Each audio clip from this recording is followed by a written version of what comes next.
ako, sabay upo, humiga ako, sabay tumayo. Pinalaman ng tinapay sa piano't batara, bumili ng eye drop na merong glitter, gumawa ng ventilador na dipidal.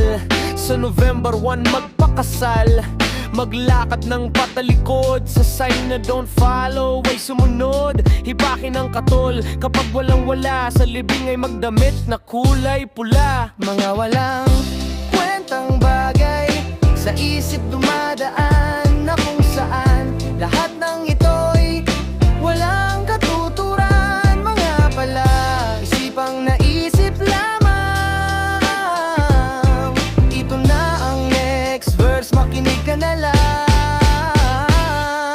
Pumasok sa eskwela kahit na linggo, mag-headspin abang nasa ilalim ng ilog. Bumili ng bahay gamit ang barya, nagsuot ng helmet sa shower area.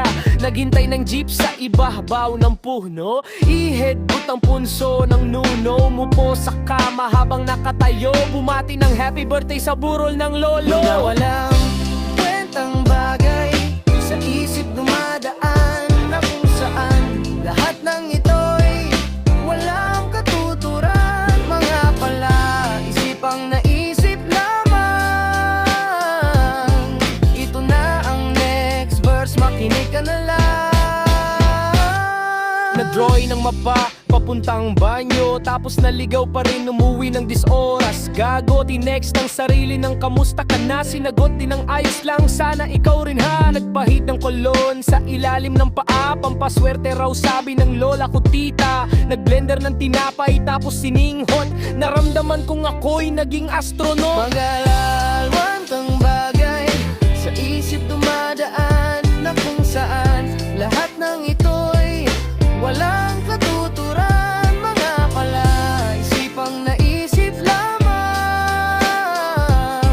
Ito na ang next verse, makinig ka na lang.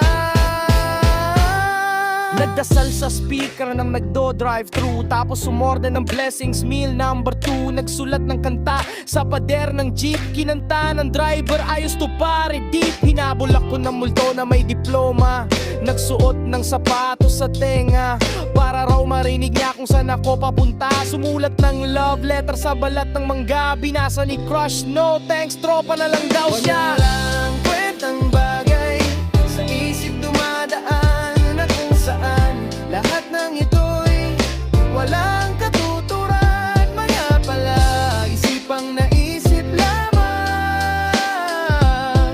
Ito na ang final verse, makinig ka na lang.